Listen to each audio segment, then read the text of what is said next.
Let me throw out just one, NATO. It is a fact that because of the generational change in the US, because of the varying interest and increasingly divergent interest in NATO, you have the United States worrying about primarily terrorism and seeing NATO as a toolbox. You have Central Europeans looking primarily still to NATO for territorial defense. You have countries in the south looking to NATO primarily for collective security, maritime security, and so forth. Because of that, NATO has changed from effectively an alliance to something that might be termed shifting coalition of the willing. Every single war we fight with fewer and fewer allies involved. It started with Kosovo, where we had to bring Greece on board, kicking and screaming. Afghanistan got worse. All allies are technically involved, but of course, as Dutch know better than others, anyone else, 90% of all casualties have been incurred by 6 countries alone, including the Netherlands. So this is by no means a fair division of a burden. And now it culminated with Libya, with only 8 out of the 28 allies actually taking part in a shooting war. So NATO has become a shifting coalition of the willing because of the generational change, divergent threats.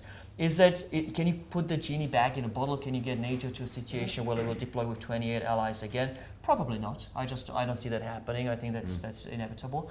Then we will think less and less alike. But can you do things right now to adjust NATO for the more transactional plays that it used to be? Yes, you can. A simple propositions that I have put out in some of my previous papers is, let's make it easier for some countries to dissent. Let's accept that we will be fighting wars with less than the full complement of states because, again, of our divergent interests.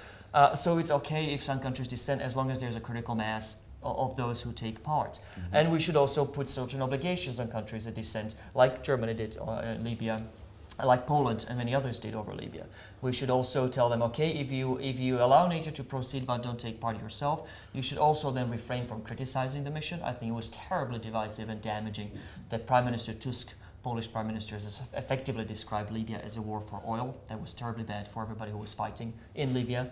And then my other simple precondition is, if you're going to dissent, do make sure that you allow the use of commonly owned assets like the AWACS aircraft by the rest of the alliance.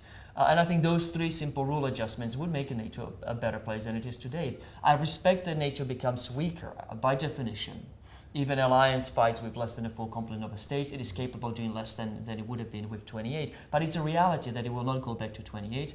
And our present mindset, our present situation where we pretend that we have unity, we profess unity. We pretend that we should be fighting all wars with 28, but of course we always fail to deliver it, and then we turn on each other. Yeah. And the public communication during the Libya war was all allies yelling at each other for not taking part. That's a worse alternative to my proposition. My proposition is, let's accept that we'll be fighting it as a shifting coalition of the willing. Let's make it easier for some of the countries to dissent, but let's also put certain obligations on them. That's a better alternative than pretending we have unity and then turning on each other and berating each other in public.